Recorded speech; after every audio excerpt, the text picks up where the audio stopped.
This week in league, Albert Kelly sidelined with a grade 3 pain in his arse after stepping on the wrong toes. Confused virgins everywhere furious at Peter Volandis as he vows to eliminate all wrestling. After losing the worst game of rugby league in history, the Tigers officially take over the Washington Generals as the shittest team in all of sports. Plus, we look ahead to all the action for Round 5 of the 2022 NRL season. All that and more this week in league.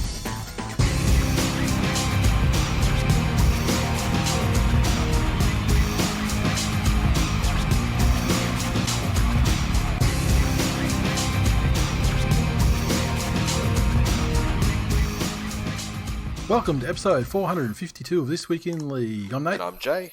And I'm Glenn. Fellas. Happy birthday, Jay.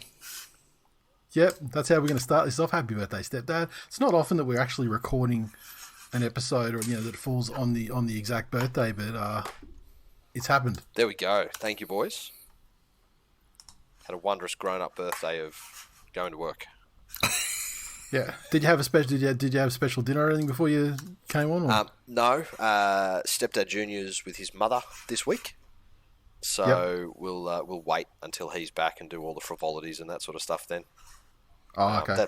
So you're not getting get a special grown-ups dinner at a place where kids would not normally be welcome. We will do that on the weekend. But no, the big family celebrations we'll do later on. But no, Mrs. Stepdad will take me out for dinner on the weekend. Very good. Then Very proceed to pretend like she's not disappointed.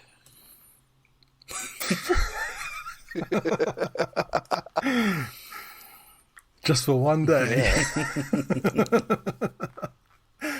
So, this week, in regards to the news sort of things, there's a couple of things I wanted to discuss. We do still have that spectre of opinion style shit hanging over us, but the opinion style stuff has brought together, like, I don't know if you want to call it a conspiracy theory or a rumor, but it seems like it's gaining a little bit of steam with the potential outcome of the much maligned Luke Brooks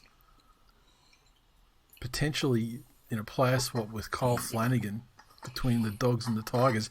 But the conspiracy part is as part of a master plan that then results in the sacking of Madge and the installation of Flano Senior as West Tigers coach. And I'm just... Do I believe it? Not particularly. I just wanted to hear Glenn talk about it. Why? Say it happened. Say it happened. Put yourself in the shoes of a little West Tigers fan that is gradually starting to couldn't. Perhaps he's finding it's not as easy to could as it used to be able to. Maybe he needs to get some little orange and black pills. So the little West Tiger that stopped. Look, I actually said a couple of weeks ago, something needs to change. I don't necessarily agree that it's the coach again. We've been down that road several times, and we still seem to have this habit of developing a playing group that wants to have a mind of its own, but hasn't earned the right to have a mind of its own, and want to control things. They haven't earned that right. A playing group. The irony is, a playing group like the Melbourne Storm has or the Roosters should have that kind of pull within their organisation. The irony is they would never dare to do that playing for Robbo or Bellamy or any Bennett coach team or whatever. Yeah.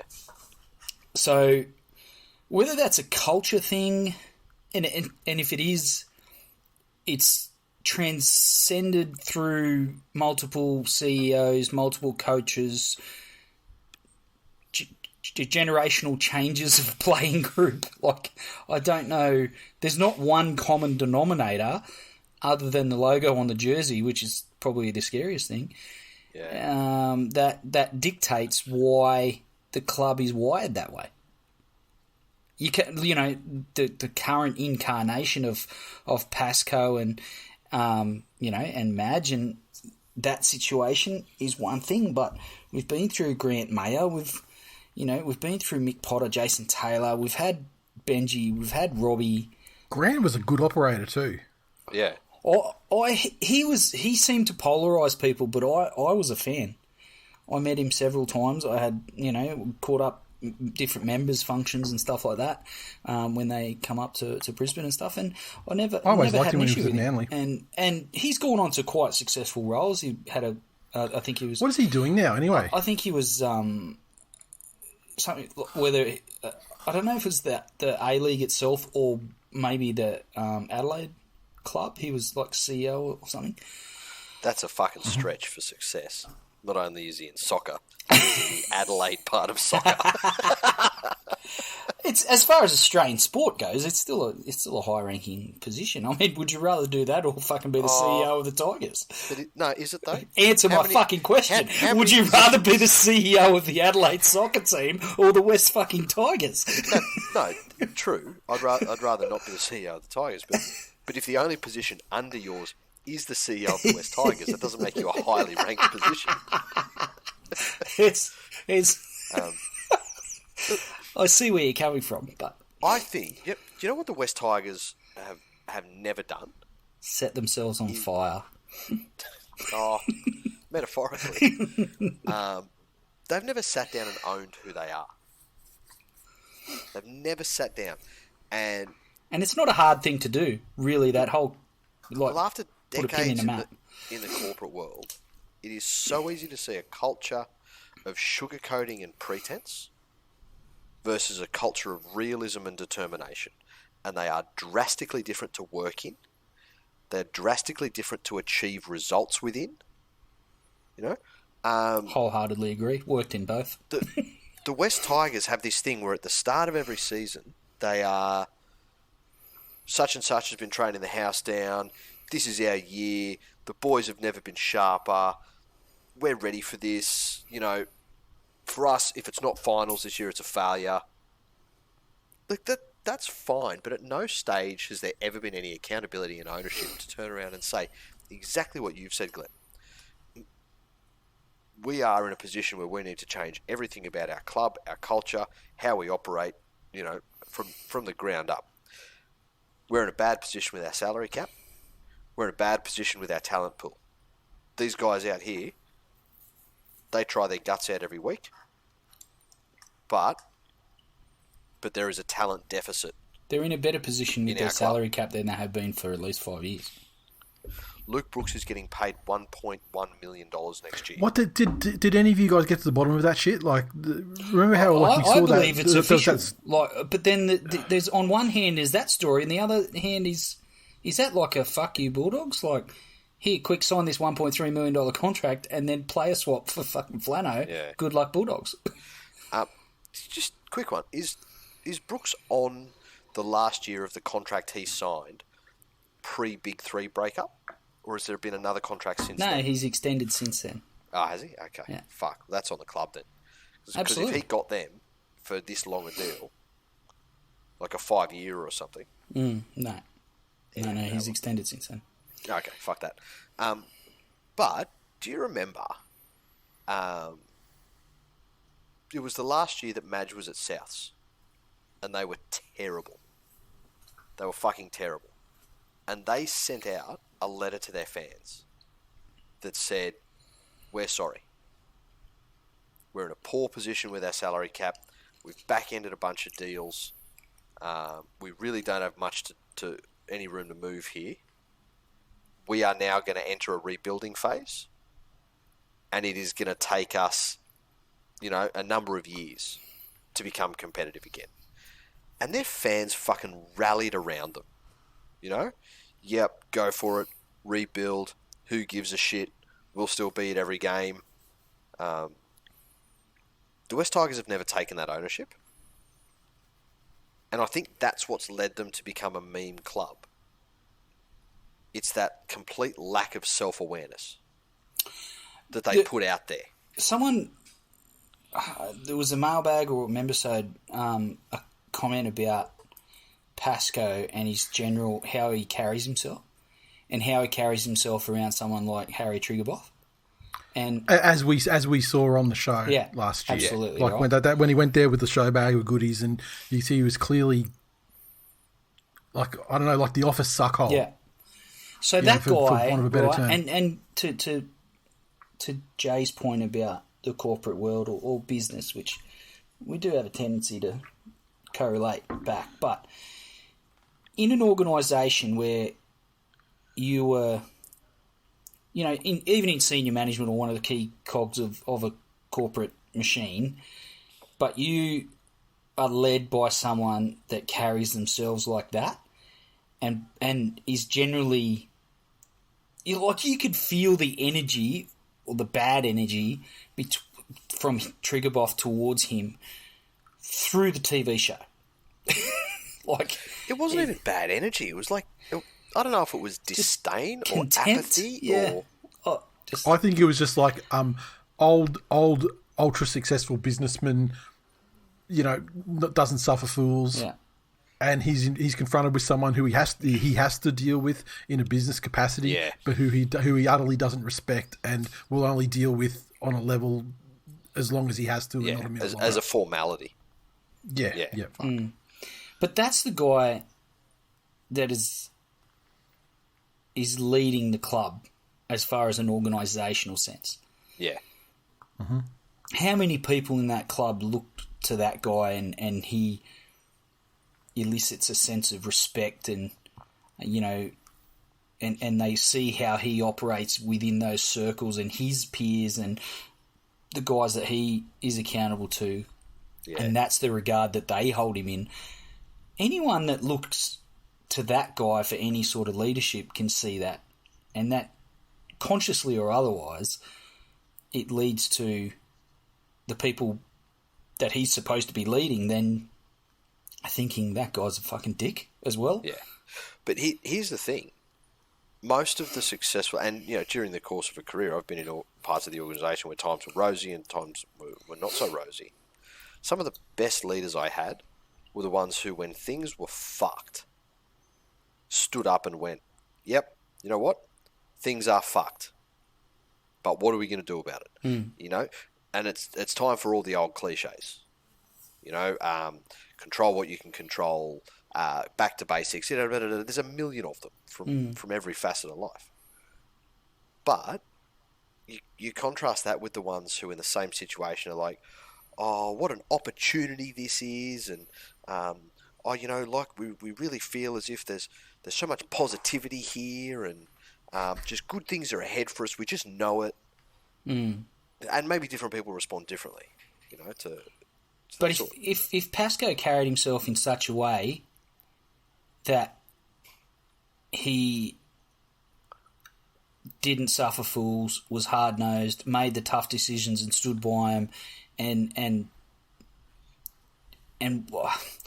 I don't know exactly what the right word is, but he just doesn't have that. He doesn't give off that vibe. He lacks authenticity. As in, everything he says, you can see that he thinks he's the fucking cleverest person in any interaction, and that there's some little fucking Machiavellian scheme he's got going on, where he's the only one that knows what's going on and can see a couple of steps ahead, and this, where everyone around him's like... complete contrast to the reality, though. Yeah, that's it. And I feel that trickles down through the club, all the way to the playing group. It's my 2 cents. Yeah. I wonder if that particular scenario trickles down to the playing group, or if the playing group kind of are like us, or they watch the show, or they see him day to day, and if he is the same exact person as he was portrayed on television, they just think this like Glennie with Dragons fans, like this cunt, look, and they tolerate him as well, and they're because at the end of the day they're also this whatever he's actually like, he's still head office guy, and they've got the they're professional football players as part of the football department, and they probably don't have to interact with him. Deal with but him. I think he forces them to interact. Sorry to cut you off, but I think he puts himself in a position where he wants to be the guy that's fucking in front of the cameras. Like, how many clubs do you actually know who the fuck the CEO is? There's plenty that you don't. Yeah. Well, that's true. Why do too. most But I mean, people like, not know every who club. Justin Pascoe is?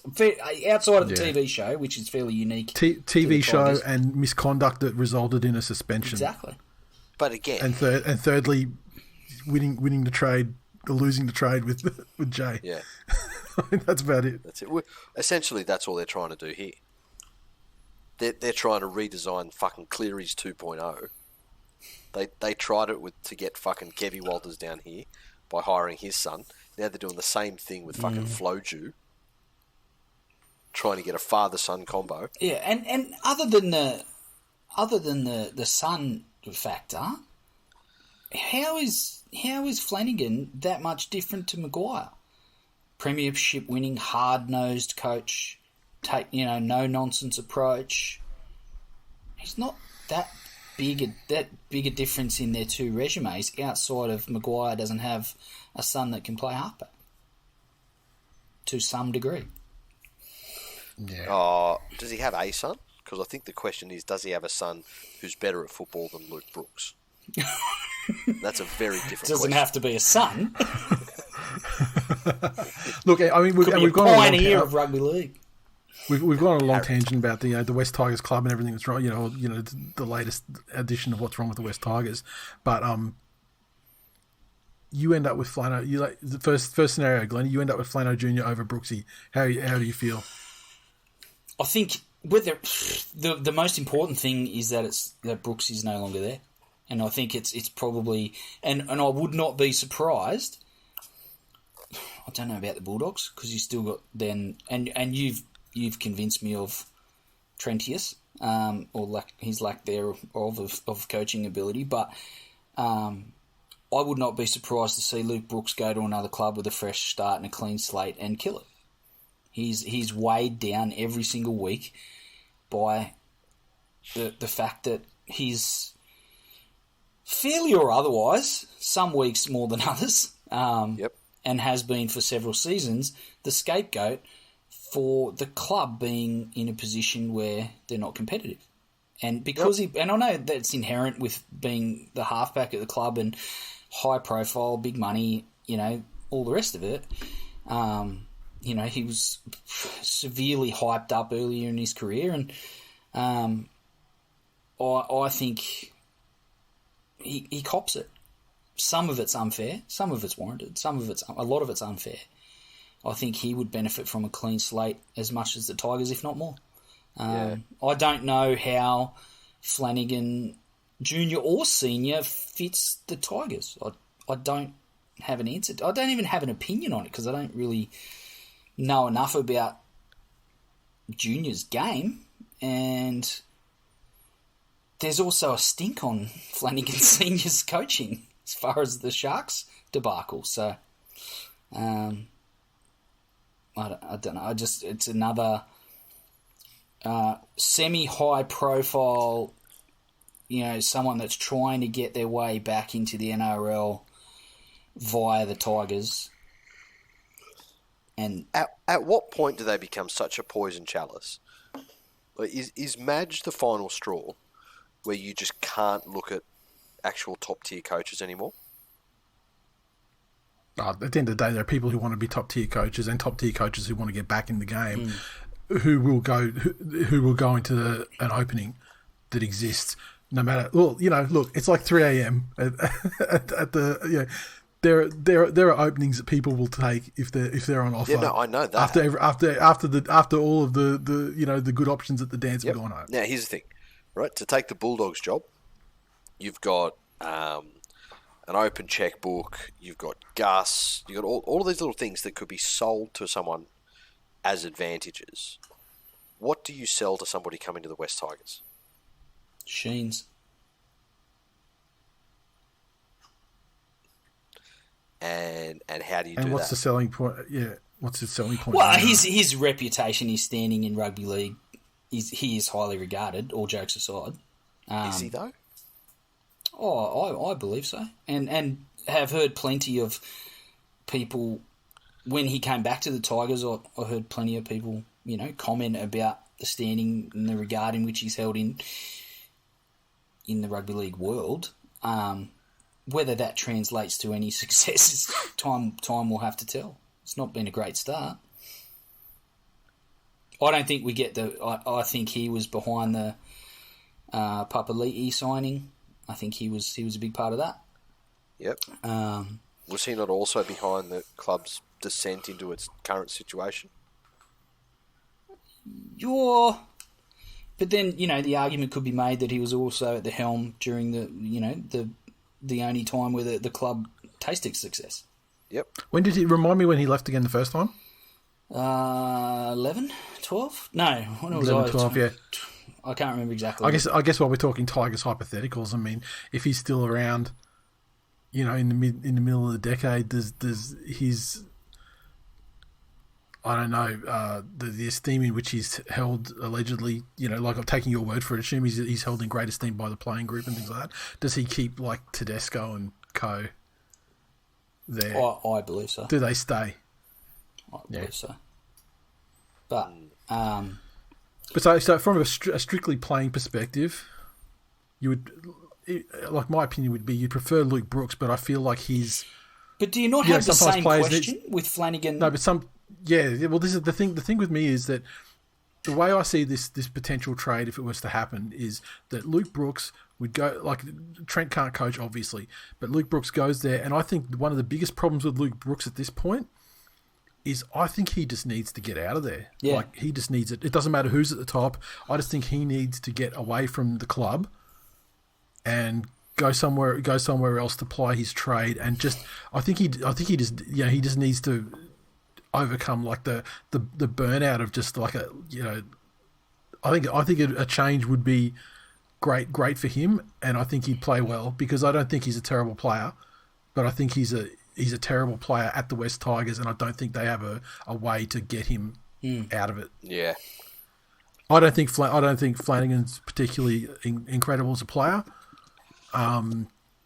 He may just be bait to get Shane over to coach the side or whatever. But do you, as I started to say, do you not have the same problem with him when Dewey comes back and he's fit, and Hastings comes back and he's fit and not suspended?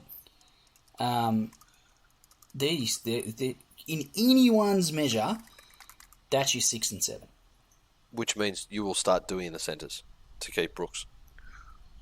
100%. You're 100% correct. Or Hastings looks pretty chonky. I think you could probably stick him as like a 14, or even throw him like as a lock or something like that if you don't. No, they don't need a 14. And I'm pretty sure they've got Tyrone Peachy. Anyway, thank you for ending the conversation, Jay. Let's change subjects. How much does that motherfucker stay on the field, right? Right. So that's a big no from you, Glennie, and fuck my life. Okay. Now, I guess we should talk about this incident that's happened with the Broncos.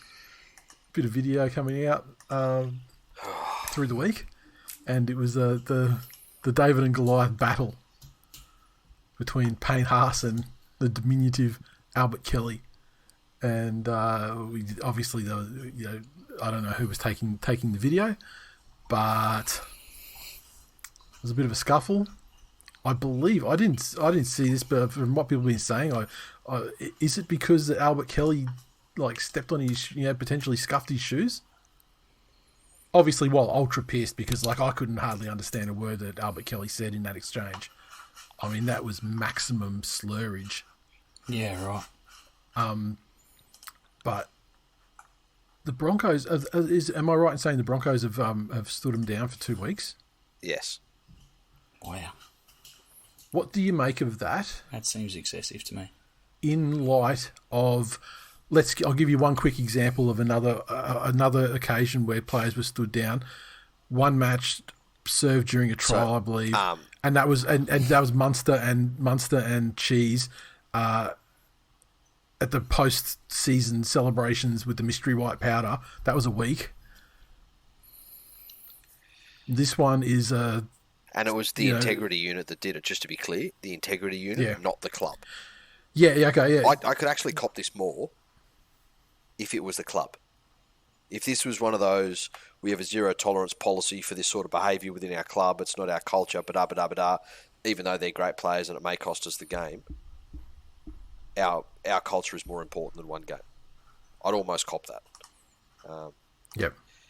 At the moment, though, hashtag fuck the Broncos. Yeah, I agree. And I guess Payne Haas also agrees. Saw the first one he could get his hands on. It does worry me a bit that the Integrity Commission, or whatever it's fucking called, seems to work a little bit on, well, did you get caught? Is there video? Yeah. Which yeah. these but days... I mean, like, that mystery white powder thing was such fucking... Like, yeah. You're going to buy that. What do you know, yeah, come exactly. On. Well, so why can't they come out and say, no, we were rehearsing for our fucking drama group?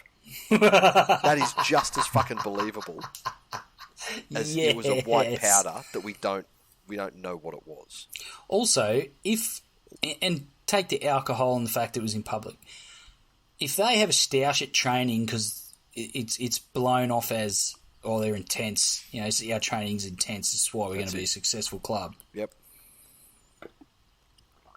The only thing you've added is alcohol and the fact it's happened at a pub instead of on the training field. Yeah. They wouldn't get 2 weeks if it happened at the training field. And that's not an uncommon occurrence. No. Like that level of one too, where there wasn't really anything, there wasn't too much in it. I mean, then you get your other ones like, Panthers back in the day when the Ottoman took Trent Waterhouse behind the fucking dunnies and flogged him.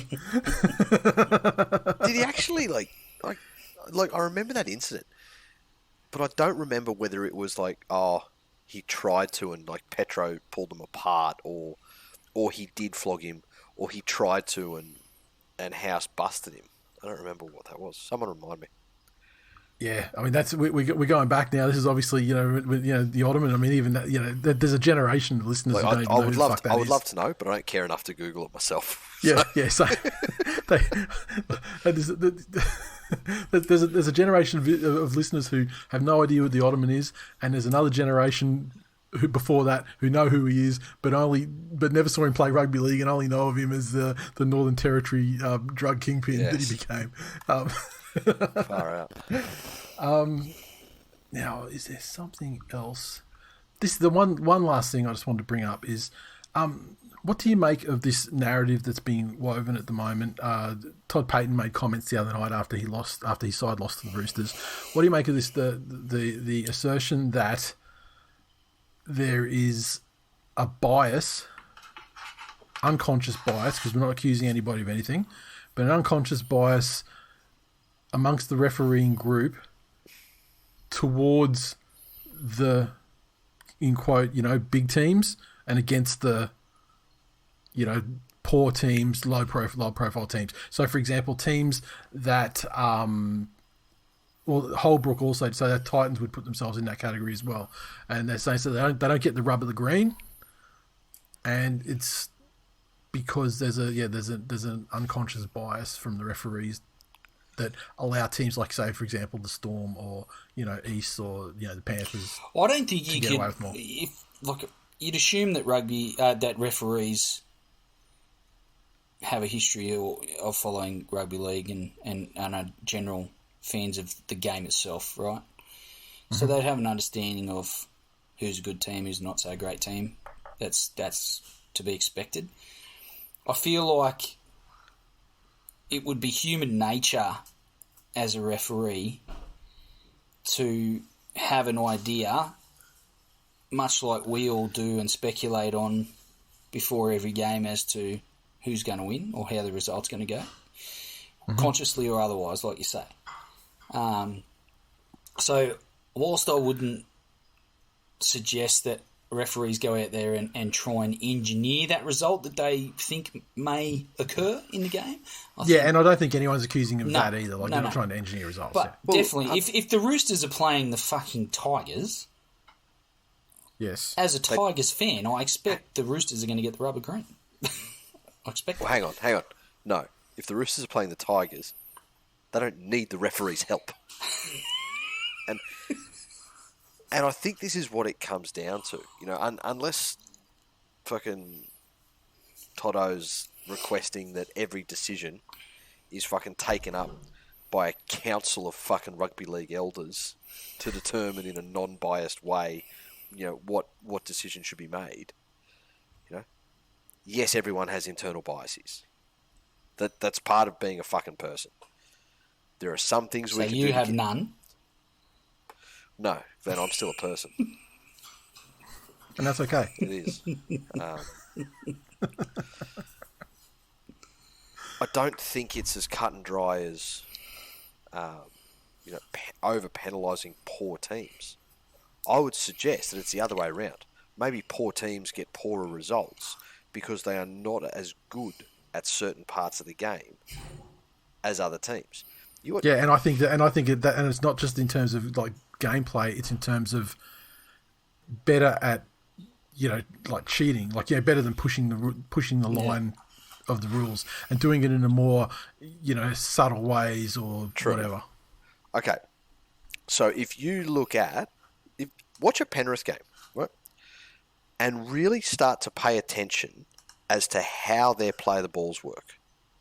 When they're in one of their focused attacking raids, they almost submit to a tackle and they're getting up to play the ball as the referee is calling held. You know, they're almost deciding when the tackle's complete, and as they start making the moves to get up to play the ball, the defenders start to slide off them because that's part of how it works. You know, as you start to feel the other player try to rise, you give them a little bit of resistance, as is the standard, and then you get off because you want to avoid giving away a 6 again or a penalty. Unless you're Tyrone Peachy, in which case you put the player in a headlock and you twist his jersey around. Maybe if the A and B defenders fucking got back in a straight line, you know, and got back to 10, Glennie, you wouldn't have to do that. And so there you go. The play of the ball speed for the Panthers all of a sudden looks amazing. Because it's only half a play the ball. It's only half a ruck, really. Essentially, yeah. So they've shortened it. Yeah. So from the time between when the referee says held to when they're playing the ball has been shortened because they're getting up and attempting to play the ball. Now, you know, to referees all of a sudden start calling out, you know, dominant tackle or surrender.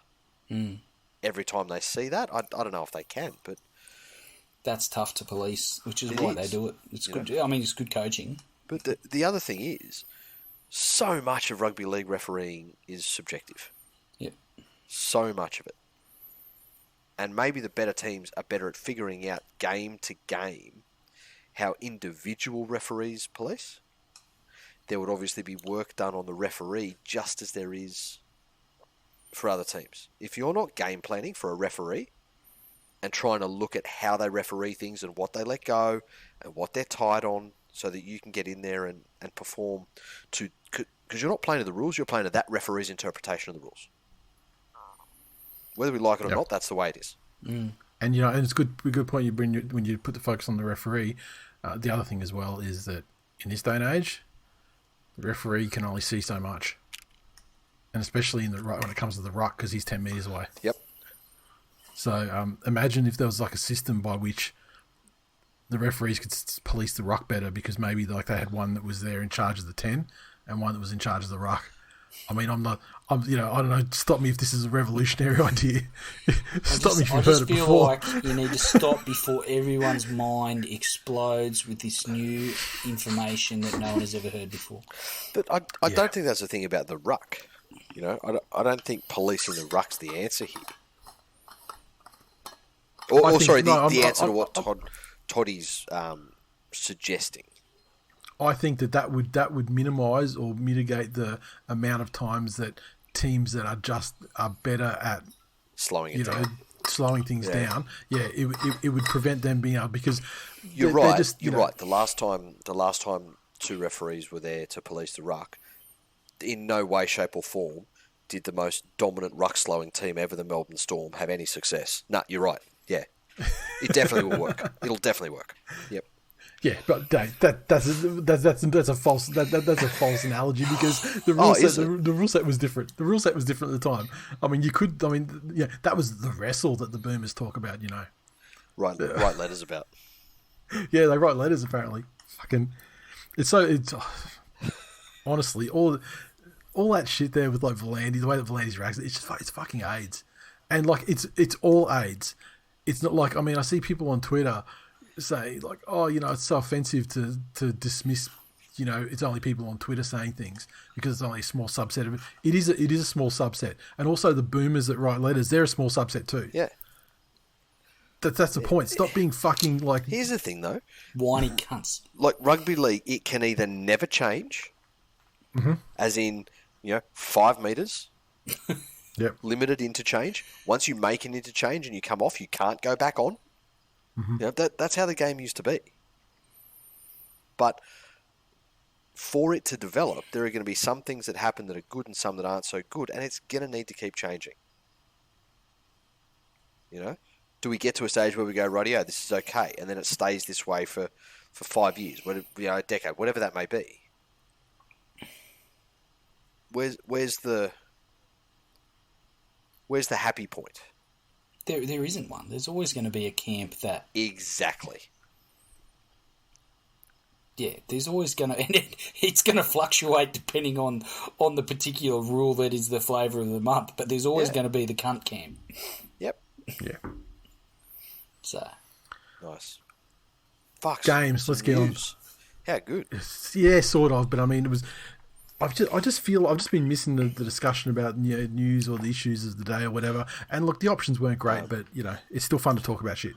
Should we also talk about Hero to Humanity, May Jr.? Why is he a hero to humanity? Well, he's a low-life piece of shit like his brother. Well, no. Let me take you through to the two scenarios. His low-life piece of shit brother, who I do agree with you with, was recording girls in sexual situations without their consent, was encouraging the booting of said ratbags. It's nothing that anyone wants to be a part of. Do you see that footage of those AFL guys that I'd never heard of before? They took booting the sluts to a whole new level. Really? No. Oh, it's fucking disgraceful. AFL is such a shit sport full of shit people and people who watch it as shit as well. And the cover-ups. I'm surprised. I'm surprised the entire fucking Victorian media are not out there fucking hawking beanies for you. They didn't cover this one. It was they are. They didn't cover this one up. It was CCTV in like in an undercover car park, and these two players, I'd never heard their names before, but I think they're ex-players. They flogged these women like fucking legit, like stomping their heads on the ground, stomping like it was it was fucking sick. And then like when one would get to the knees, like trying to line up like a fucking Vanderlei Silva fucking pride soccer kick, to the head and shit. Like it was fucked. Like it was one of the worst ones I've seen in a fucking long time. Was this recent? The missus asked me if I knew anything about it today, this afternoon, and I was like, I don't follow AFL, don't know players' names. I understand you're fucking ignorant towards this podcast, but surely you know what fucking sport we talk about. Did you actually stop her for suggesting that you would like AFL? Well, so then she's queued up the video and passed me her phone, and I was like, holy fuck, it was fucked. But yeah, sorry. Please continue, stepdad. That was just the logical conclusion of a society that allows the booting of sluts. Yeah, no, horrid. But hero, humanitarian, Taylor May, after the grand final victory, in defending his mates, what more do you want than someone who defends their mates? And isn't, the Andrew Fafita defending my mate, not fucking his mates, actual proper mates, good mates, punch someone in the head who was, by probability, sledging, most apparently likely, sledging. The cunt that he punched was both a Queenslander and a South Sydney fan. So I don't see how you could see someone who punches a Queensland-born Souths fan as anything other than a hero. And I'd say he's done society a favour. I congratulate you, Taylor May. Hero of humanity, you say? Hero of humanity. Let's get into the games. Hero comes along. God. With As if it wasn't unlistenable enough. And you know that he'll jump in when he has to defend a chin.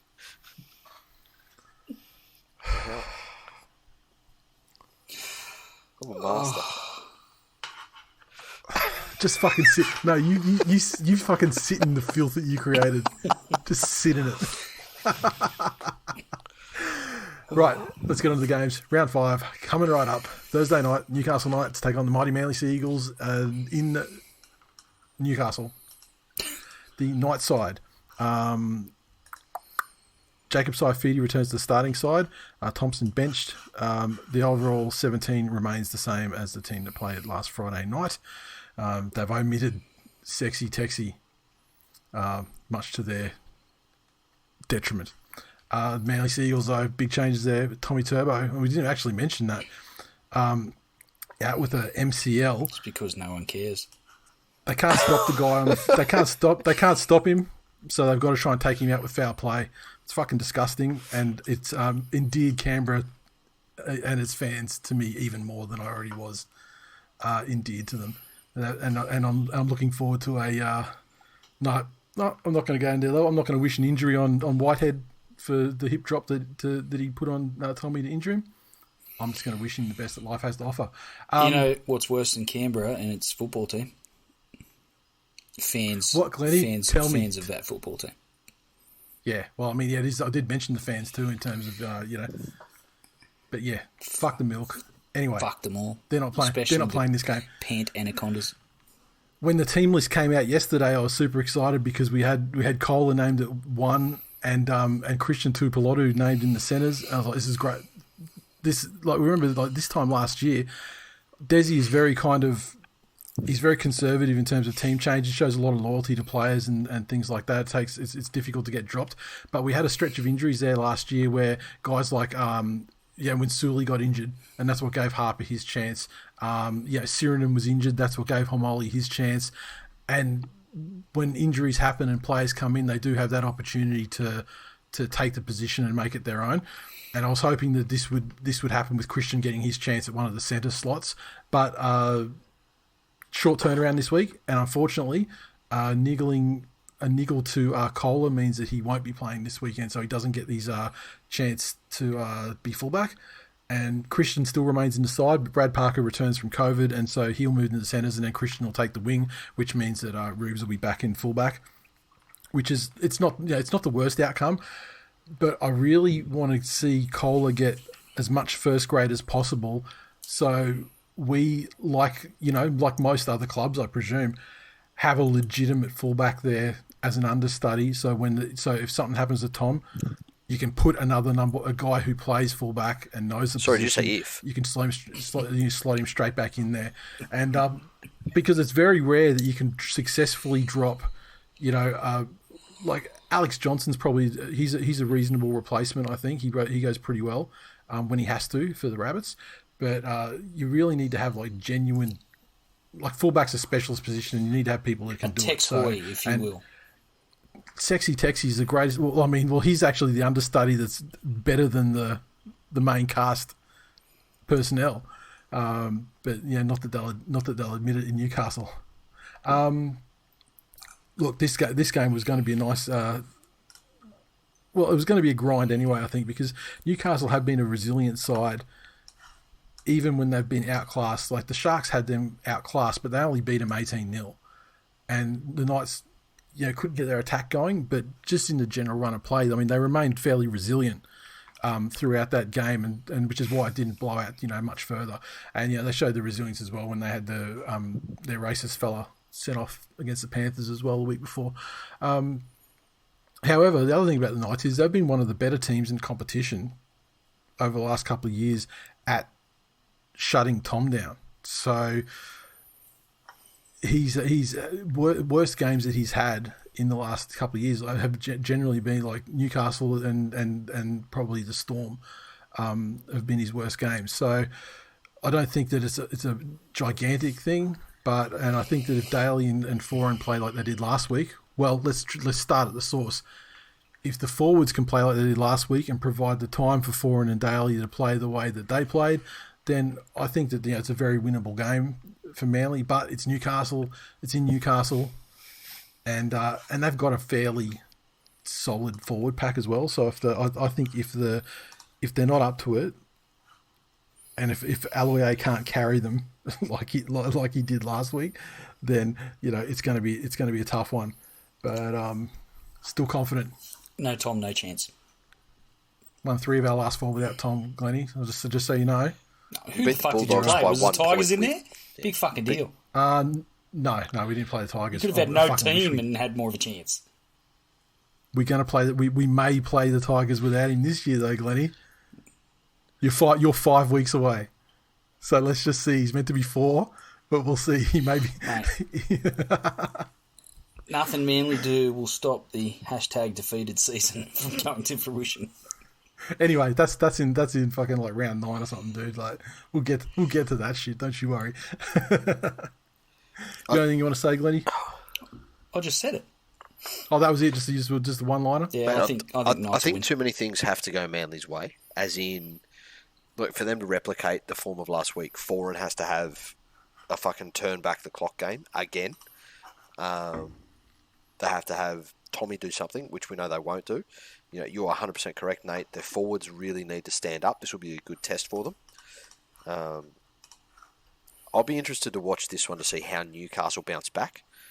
Like, they'd been essentially overachieving for the first couple of rounds of the competition, playing some amazing football, and just derailed by the Penrith game, which again was them playing without a man for most of the game. And that just seemed to throw them off. So this will be a good opportunity for them to show that they can have an off week, get themselves together as a group, and come back from that. But yeah, no Tom, no chance. I don't think with Manly. And I wonder if Ponga's reportedly getting, what was it, 1.3 million. And well, given it's 2 of the top 10 highest paid. I wonder if the rest. I wonder if the rest of the Newcastle side watching their the shrinking of the potential milkshake that they have for their own contract upgrades in the future. I wonder if that causes a mutiny. Manly not 13 plus. Let's say Manly by 8. The Warriors take on the North Queensland Cowboys. It's a Friday pub slot game down at Redcliffe. Nah. I was just thinking for a minute maybe I'll go down and watch it, but it's the Warriors versus the North Queensland Cowboys. No. Warriors side.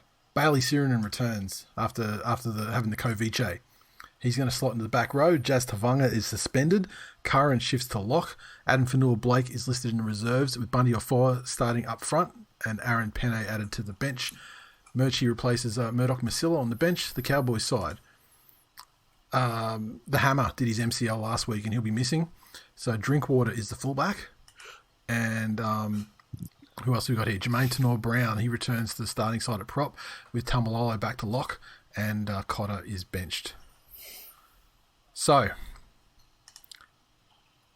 the recent form line of both sides includes a good win over the Brisbane Broncos to both teams over the last fortnight. Is that the best measure of... No. I just think the Warriors...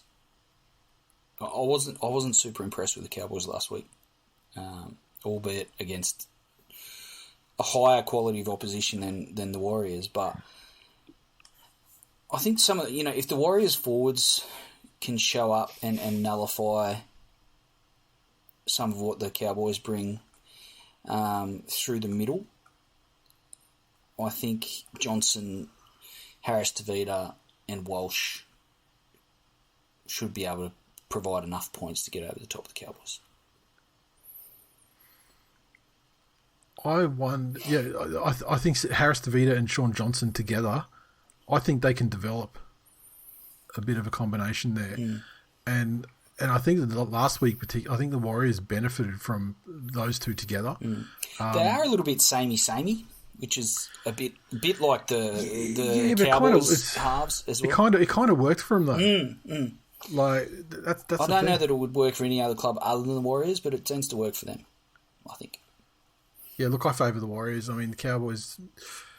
Yeah, this is a chance for them to get, I suppose, get back on track, and maybe they will be one of those teams that's better than will flog 6 teams beneath them, and compete hard with a couple of teams in the middle, and then get destroyed by the top 4 or something like that. Maybe that's their destiny for this season. But look, they were dead set spoon contenders after round 1, weren't they? So I'm going Warriors. Warriors at home. What about you, birthday boy? In sunny Ridcliffe. I'm going Warriors. And, Nate, one thing you said there saddens me a little.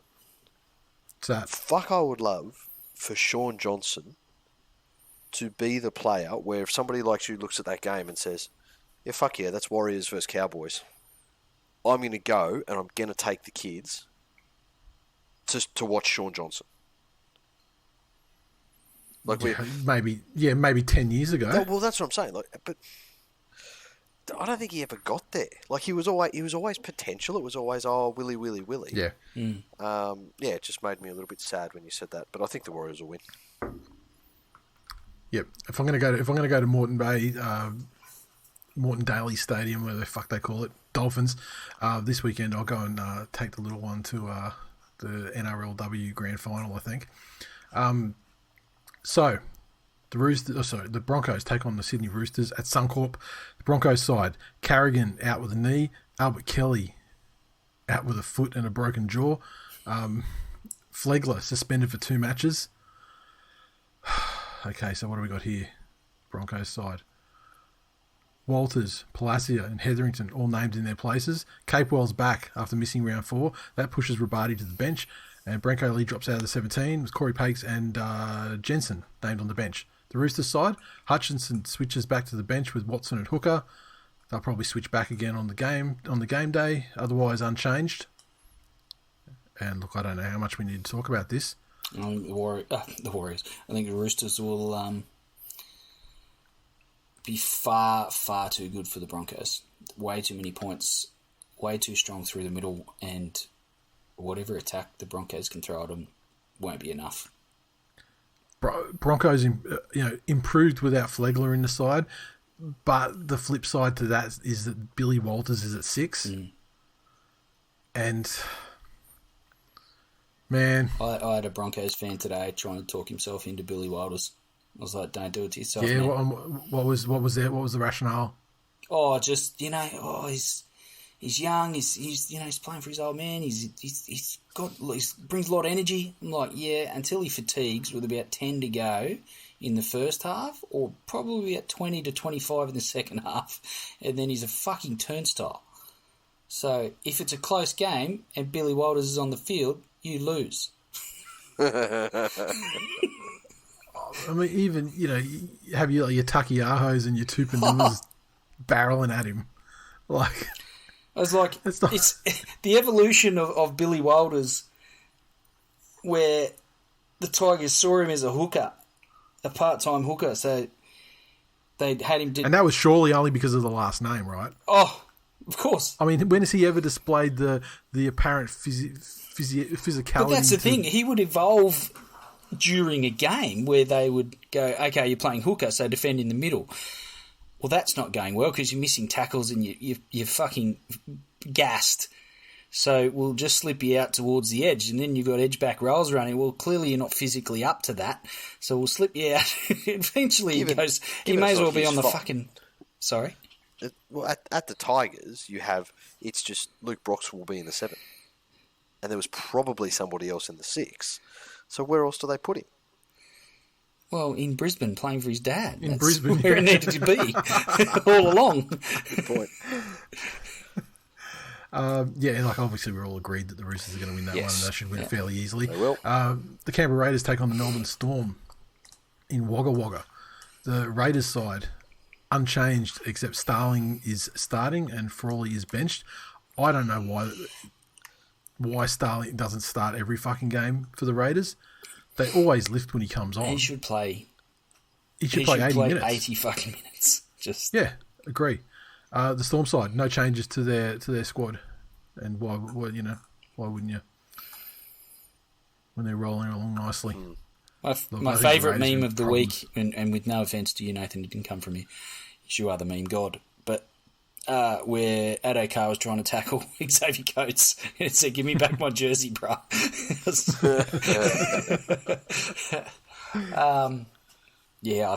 I can't see Canberra being anything other than barely competitive for the first 15 minutes in this game.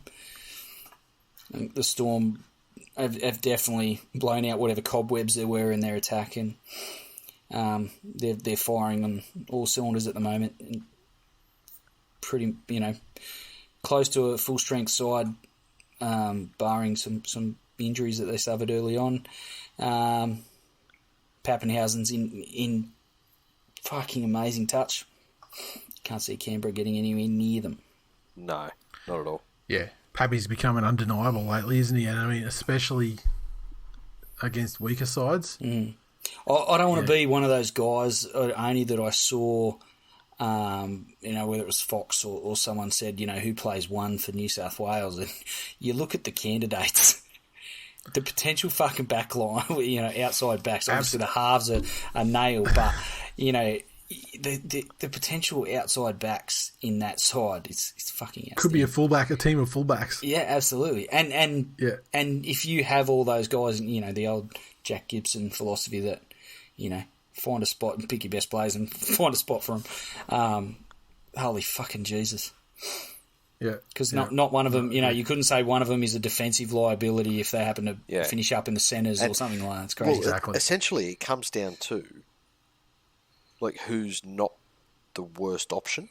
As in, if you look at the centres and look between Pappenhausen and Tommy, Pappenhausen is probably a worse option at centre than Tommy is. Yeah. So he goes in the centres. Yeah. So... Yeah. and Pappenhausen will probably wind up being like a shadow or a 14 or something like that. Yeah. We've got these guys for years too, in New South Wales too, so... I know Jay and I can be happy about that. Look, Storm comfortably. I don't know where it's going to come from for the Raiders. I don't know where points come from for the Raiders, and I don't know where the necessary intelligent defensive reads and execution come from to stop the points. So it's going to be a fucking long night. The Rabbitohs take on the Dragons on Saturday afternoon at Sydney Olympic Park.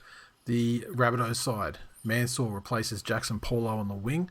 Mark Nichols is out with an ankle injury. Tom Burgess is named to play in his place.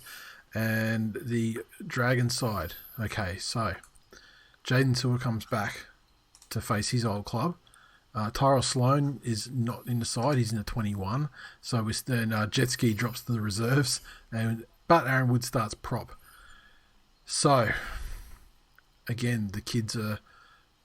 some of the Boom kids have been remain dumped by Hook, and I think the Rabbitohs have. Again, I don't see where the points come from for the Dragons either. I don't see what sort of impact they're going to get out of Moses Mbai at fullback. I think he's a safe sort of an option, but he's not going to spark anything. Ben Hunt's going to do it alone again with probably 20-minute cameo of Jack Bird seems to, get into a game and get fired up for periods. But I'm just baffled by the demotion of Sloan in particular. And it's not like they were losing games. And it's not like he was terrible. Yeah. Yeah. Exactly. And he's a young kid and he's going to have his share of maybe being out of position or not being a fucking brick wall as a last line of defence or whatever. That's to be expected. But a handful of games into his first grade career, doing nothing wrong and getting dropped unceremoniously is fucking poor. I think. And surely that sort of thing, like the advent of Sloan, like players like Sloan, should be like a goal, like one of the goals that you tick off this year for the Dragons. Like, look, yeah, realistically speaking, we don't quite have the squad to win it, but we do have these young guys. Let's get them up. Can I throw a question out to you? You know how we've spoken at length about the difference in how your team performs and is playing when you enter the league, and the difference that can make on your trajectory. Off the top of your head, can you think of any players that entered the league in a position with some responsibility, so fullback or one of the halves, or for a team that was in horrid form? Okay, so it's got to be a shit team. And has since made it big. The players made it big. Yeah. So, right, and again, so look at, Talon May at the moment, or Brian To'o, or those guys that came in when Penrith were on a roll. To'o's now playing rep footy, so's Luai. But their team was succeeding. Has there been anyone that's come in? You just put Talon May in the same breath as To'o and Luai. Fucking hero of humanity, Glenn. I'm just trying to think. I mean, you could argue that when Tommy made his debut, I mean, that was sort of, that was the Trent era. It wasn't great. It wasn't a great age. Okay, counter to that one, I would say that he would have made it regardless because of his physical attributes. Yeah. Well, that's right. But I mean, I'm just bringing him up. Yeah, no, it probably you're right. Fits your criteria. But again, this thing about Sloan. Storm have never been super down, so you can't even bring people like Billy Slater and whatnot into the conversation. Broncos, anyone that's come through their shit time has just, hasn't made it. It's a very interesting question. It is. No one the Tigers would have brought in a downtime. Now you've got those ones in the Tigers that have anyone that was gone elsewhere with the Tigers prior to. Teddy's arguable, but he didn't. And he was. I mean, he was good when he left the Tigers, but he wasn't state of origin fullback. Only because he was playing for the Tigers. He was doing exactly the same thing for the Tigers that he was doing for the Roosters. He just didn't have anyone else around him. The Tigers weren't the meme that they are now back when Teddy played for them. It was ha-ha Tigers in decline. It wasn't, everyone realises that they're a fucking spoon contender every year. Yeah, Tigers in decline was a thing before they actually were really properly in decline. Yeah. It was just a funny way to set Glennie off. That's it. For a while there. And then it manifested into reality. Yeah. It's all my fault. This whole thing's my fault. Chris Bailey's right. Is the secret real? Maybe it is. I do have a vision board up there with Glennie fucking with hair tearing it out. And now look. But seriously though, back to the story at hand. Yeah. The South Sydney Rabbitohs are going to win this one fairly comfortably, right? Yes, they are. Definitely. Dragons were awful last week. And I just don't think... The only thing more awful than the Dragons last week? Their fans. And the West Tigers. I don't know why you had to bring that up. The Titans versus the Eels down there at Hope Solo and Robina. The Titans side, we've got Firma, Sammy and Liu returning from the COVID protocols. Brian Kelly is out. So Sammy returns to the centre with Liu and Firma slotting straight back into the pack. The Eels side, Sean Lane returns in the back row. Madison benched. Cartwright has lost his bench spot. He's in 18. And he's lost it to Mitch Rain. After the coat hanger last week. Jesus. Fucking what's a kid got to do?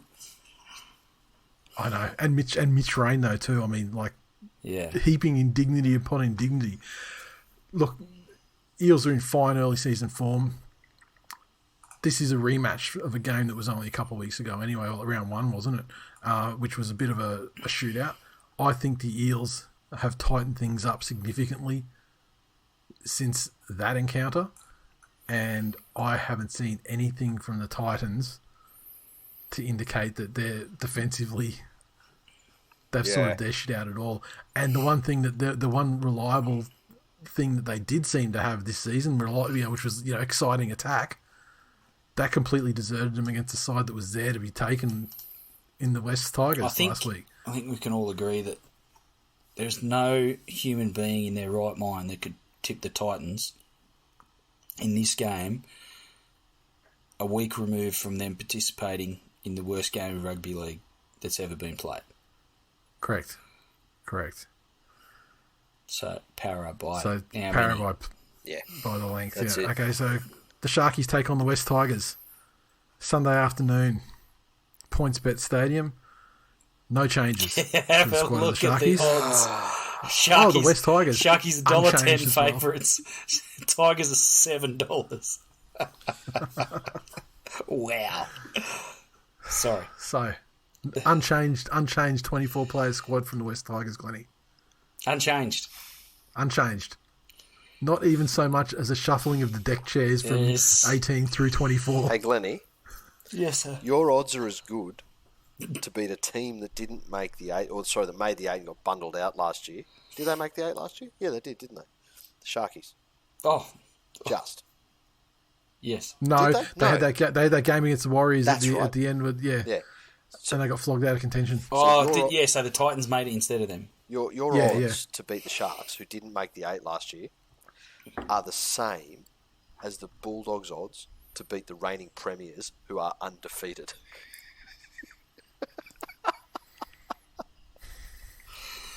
Gamble responsibly. Is there a narrative that you can weave for us, Glennie, where the West Tigers, like outside of like a plane crash or Bain blowing the field, like outside of those sort of scenarios, is there a footballing scenario that you can weave where the West Tigers can win this game? Look, it's been a large portion of my life I spent trotting out some rather ridiculous things about the West Tigers and their potential to win games of rugby league and premierships. And once or twice I may have suggested that they might win the comp undefeated. I no longer like to operate in that sort of circle. I like to more be quite realistic about things. It's a bit of a revelation for me in these tender years that I'm inhabiting at the moment. And the West Tigers are less than a week removed from participating in the worst game of rugby league that's ever been played. And I would say that they were arguably, I'm happy to hear arguments to the contrary, but they were the reason that was the worst game of rugby league ever played. The Titans were dragged into a battle of incompetence and beaten by an opponent that had far more experience in that battle. So they were... Are you pretending to be a Titans fan right now? No. Oh, okay. I'm definitely being a Tigers fan. I'm not prepared to absolve them of blame for that game. It was a two horse race. There were only 2 participants. So they get, as much. They haven't earned. As much the blame. Titans have not earned. There's not been more than a decade of people shrieking Titans in decline, or calling they the never Titans had the incline. a meme club, or whatever the case may be. I've actually been quite impressed with the Sharks and their development over the first handful of rounds of the competition, to the point where they are starting to assert themselves as definitely a top 8 side and potentially knocking on the door of the top 4. Yeah, the I think Tigers, they're a dark horse for top 4. The Tigers are not doing that, you would say. If they're knocking on any doors, it's with the rat-a-tat-tat of a wooden spoon. And if they're knocking on the door, I thought you were going to say it was the disabled toilets. And that was because they're in them and locked in them and couldn't figure out how to undo the latch. Themselves in. I don't know that I could talk any more about this game. I expect that the Sharks, unless they get injected with the Tigers serum, much like the Titans did last week, I expect the Sharks to give us a thorough fucking trouncing, which is quite disappointing because the Sharks and their fan base, there's a handful of people that listen to this show that are diehard Sharks fans that are real pieces of shit, and I take great offence to the thought that my team and their performance or lack thereof would enable any joy to enter the hearts of those fucking pieces of human garbage that are the Sharks fans that listen to this show. Do you reckon the West Tigers, can they keep it to a scoreline like the Newcastle game last week? Where we walk away and go, we showed a bit of heart. We showed some heart. We were competitive. Yeah, 18-0. We lost by 3 tries. Yeah. Didn't score a point. But they played so far over the top of us that it probably should have been double that. Yeah. No. I expect this to be a bit of a capitulation. 44-0 was the bar set by the Melbourne Storm last week in their game against the Bulldogs. Will it be surpassed? No. Yeah. I don't think they'll get to 44. All right. They may get to 28 or 32, though, which is still there you go. There's a silver lining. Is it really? Of sorts. Right. So, yeah, I mean, we'll agree. I think, the Sharkies will win that one comfortably. Yep. And can you can you imagine... defeated season rolls on. Can you imagine Talakai fucking rumbling down the left-hand side, right-hand defence of the Tigers, all standing between him and a hat-trick is one D Nofaluma. You reckon he'll start putting his arms up and looking at the big screen before he actually tackles him? Just turn around in preparation. As Talakai catches the ball, he looks up and Noff has actually got his back turned, looking at the big screen with his arms outstretched. Oh, fuck me. The Doggies taking on the Penrith Panthers last game of the round out there at Parramatta. The Canterbury side, what have we got this week? Kyle Flanagan gets his first start of the year. Wakeham has been benched and Biondi-Odo pushed out of the 17. The Panthers, no change to their lineup. And I guess the first talking point of this game is there's talk in the media that, Trent Barrett's a terrible coach, which, great. Welcome to the fucking party. We've been partying like this for 3 years, media. But Flanagan, so out of favour there, apparently hasn't been training with the first grade squad. Is that because it's not a first grader? Killing it in Reggie's. Fit him well at the Tigers. But getting dumped into, he's getting his promotion into the first grade side after Trent has mixed and matched his halves almost every game this season. He brings him in for the game against the Panthers, the one game or one of the few games of the season that spells certain death for a side. What do you think happens to Flanagan when they get the inevitable pasting that they would have got with Wakeham there or Averillo?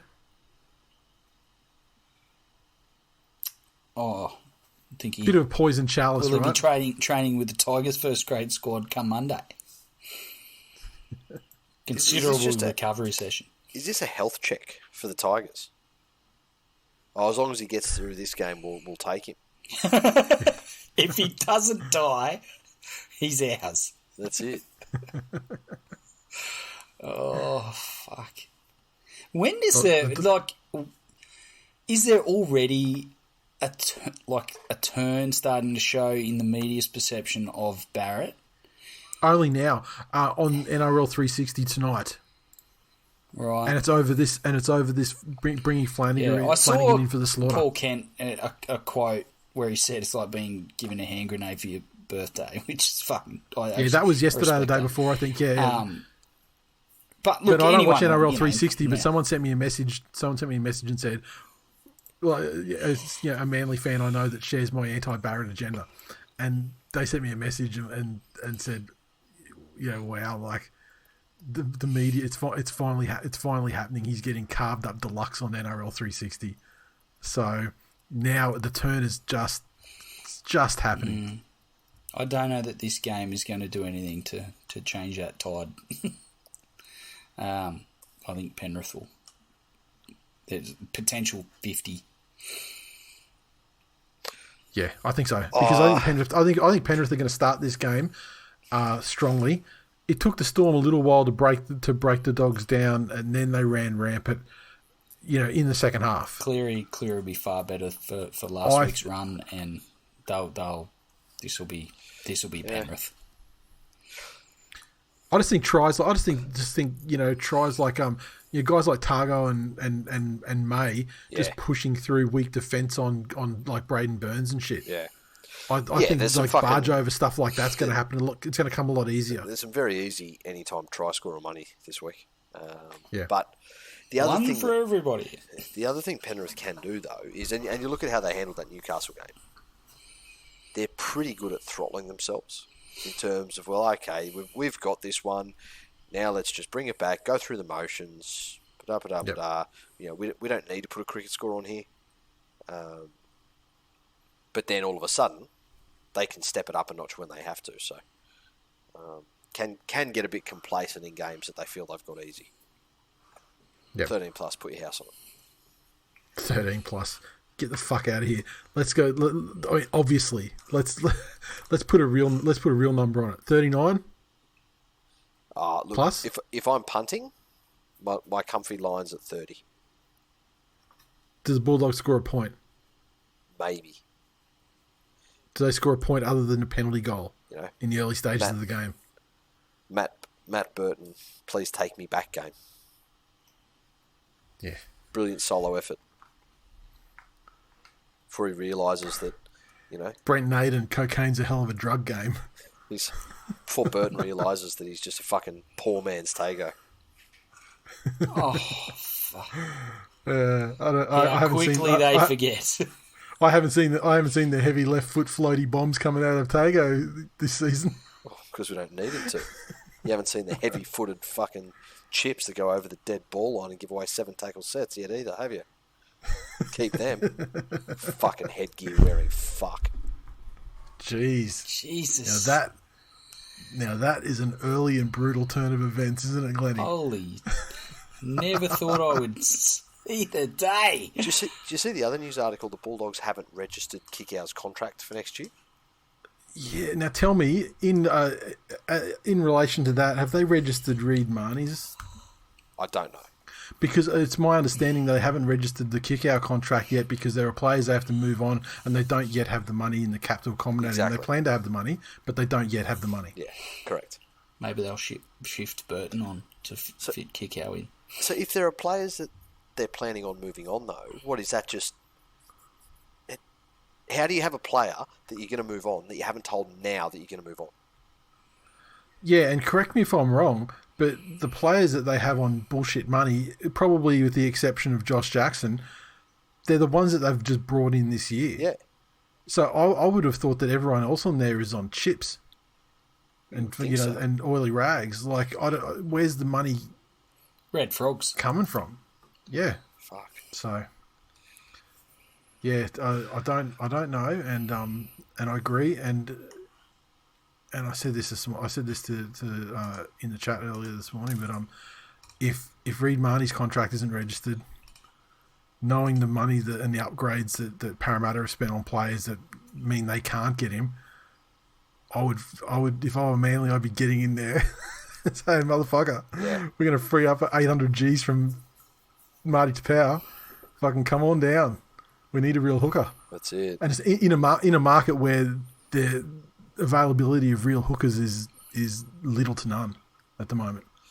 Yeah, correct. So, right. Let's look at some mailbag stuff. Had a message come through today, not in the mailbag on the post, but from Chris. And I thought I'd send you guys a hypothetical question.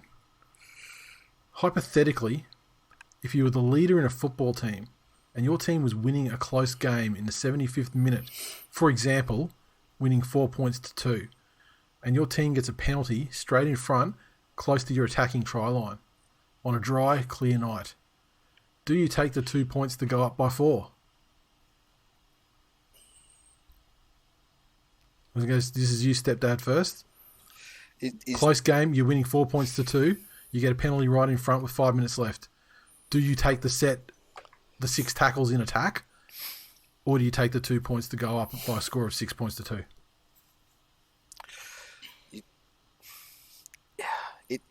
there's no hard and fast rule there. Like it depends on. Have you got? No, this is you. This is. Yeah, but I'm saying there's no. I would do this in every situation. If you have the dominance on the field and you feel that you have the cattle that would be able to get you repeat sets, right? So in looking at if you do or don't take the two, the scoreboards and the time left's a big determining factor. Then there is how easily is the other team rolling up field at the moment. Is it the end of the game and you're absolutely fucking gassed and they're making easy meters every fucking set? Is it a rare time that you've been down this end of the field? I'm assuming, is this what happened at the end of the Tigers-Titans game? This is what we're talking about, yeah. Yeah.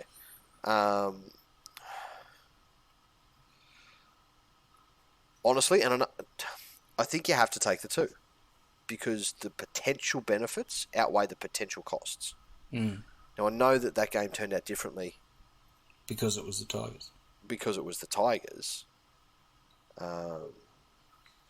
But I think that's one of those ones. And if you had 100 times to do that, you'd take the two. And it'd work out more times than it didn't. What I would have done is kick the goal, let the other team kick off, have a set, get down the other end, kick a field goal, have the other team kick off, have a set, get down our end, kick another field goal, rinse and repeat. You know how many times I've fucking thought that? I remember, just keep rolling. I remember watching Noel Goldthorpe when he got promoted to first grade for West. Jason Taylor got dropped, and my old man was drinking schooners at the tennis club. I went over and I watched reserve grade to see how Jason Taylor was going to handle his demotion, and he didn't play well at all. And Noel Goldthorpe played first grade. Anyway, obviously, it was a certainly for the Magpies it was a big story. Jason Taylor, the media actually beat it up that he actually had a good game in reserve grade and forced his way back in, which was horseshit. Anyway, the following week, Noel Goldthorpe's in reserve grade, and I do the same thing. Go over and watch reserve grade. A couple of minutes in, first set, ground's a bit boggy. It's Campbelltown Stadium in the 90s. Not great drainage. Fucking quagmire. Not much happening in attack. Knocks over the 1 point. We're a handful of minutes into the game. Other team kicks off. Have a set. Get a penalty. Up the other end. Couple of sets. Not much happening. Boom. Kicks another field goal. He's kicked 2 field goals in about the first fucking 9 minutes. Yep. 2-0 lead. I think we probably lost 40-2. But in reserve grade. But yeah, I always thought fucking it's a flawed strategy. At the end of the day, it's a lot can go wrong in that strategy. It's a lot. If you happen to make a mistake and you're only going up by ones, the other team's got a fair advantage. But yeah, tell you what I don't do is I don't kick the goal, then get piggyback down to the point where I'm attacking the line again, then make a fucking horrible error, which I then compound with a fucking high tackle, giving the other team the ascendancy to kick for touch, get it back up the other end, put in a kick, which then careens off the post and stacks on, and that's the ball game. That's what I don't do. Yeah, that's not a great plan, is it? I'm not sure. Yeah. I think part of the problem was it wasn't a plan. Yeah. The thing is with that, with the way that it was timed out, that if they got through their set and forced a repeat set, they'd probably closed it down at that point. However, the Titans can't win because they don't have the football. I also think that these days in that equation, and going back to that choice of, do you do it or not, one of the effects of the 6 again rule now is that penalties in front are fewer and further between. So previously, if you were given a penalty, you could essentially say, okay, well, we're going to have another crack, because you'd probably get another penalty in that set if you went close enough, or if you could do something that would just, make them hang on too long in defence or whatever it was, and then all of a sudden you've got another penalty, so kick the 2 points. Whereas these days, it's another set itself. I think the true answer is it's 2022. If you're up 4-2 with a handful of minutes left in a game of rugby league, you should stop participating in rugby league altogether. Just my 2 cents. And yeah, just to be clear, it was beautiful, fine weather. Not quagmire, not torrential rain, none of that shit. Alexander has sent a message, and this is one of several. And I might have zoned out for a bit there, but did the Titan Tigers game get reviewed? There were so many comments on that game thread. I guess I could go back and re-listen to find out. So listen. Here's the story. Fucking imbeciles. Last week, before we recorded, I said, "Listen, fellas, I'm going to do something. Don't react." And then at the end of the show, we can go back and then the opportunity to be given again, and then we'll go from there. It was pretty much completely winged, and the idea was that it wasn't a game of NRL standard, so we weren't going to treat it as such, and it didn't get the benefits of a recap. We just were going to pretend like the game never happened. Then we came to the end of the show, and if you listen to the episode, at the end of the show, I said something like, look, is there anything else you want to talk about before we go? And and that was the opportunity that it was up to Glenn if you wanted to bring it up or not. And he was emphatically, nope, there is not another thing that. and so it didn't get spoken about at all. And so for the people like Ryan and Mitch Doyle in the Facebook group as well, he was the first one that pretty much explained it, who got it straight away. He's one of the only people that got it, and he explained exactly what we were going for. And so thank you to you, because I think that you probably stopped the question being asked by anyone who saw your post. But that was the idea. And I've got to say, my favourite type of joke is the one you have to explain. Our mate Michael from Strive, signing news or player movement news, said, I've got a very talented centre moving up to Toowoomba this week. Yeah. I know the outside backs aren't usually Glennie's type, but your hospitality would be appreciated from a distance. This fucking guy's becoming a real problem. Have you scouted him yet? No. Did you go down to training and see him go through his paces? No, definitely have done none of that. Do you have are you smoking shisha or something? No, it's a diffuser thing. Oh, I thought I could see smoke going across in front of you. What the fuck? Is it just like a bad connection on Skype, or is it? I've just been talking about the Tigers far too much. Just see these clouds of smoke go from from your right to left. Yeah. I was like, what the fuck is that? You've got some essential oils going there, Glennie. I have. Fuck yeah. You got the ones that stop you killing yourself over your team.